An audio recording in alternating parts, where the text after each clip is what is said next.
નમસ્કાર, આપ જોઈ રહ્યા છો નેશન પ્લસ ન્યૂઝ. હું છું આપની સાથે હેતલ ભગત. ગીર સોમનાથમાં આજે સૂત્રાપાડા અને વેરાવળના ગ્રામ્ય અને શહેરી વિસ્તારોમાં મિની વાવાઝોડા સાથે ભારે વરસાદ ખાબકતા તબાહી મચી ગઈ છે. ગીર સોમનાથના સૂત્રાપાડા અને વેરાવળના ગ્રામ્ય અને શહેરી વિસ્તારોમાં મિની વાવાઝોડા સાથે ભારે વરસાદ ખાબકતા તબાહી મચી ગઈ છે.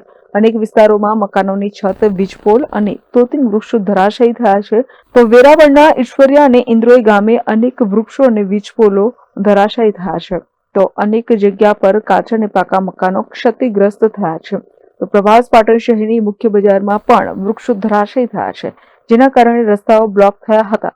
પોલીસ પણ તત્કાળ દોડી આવી હતી.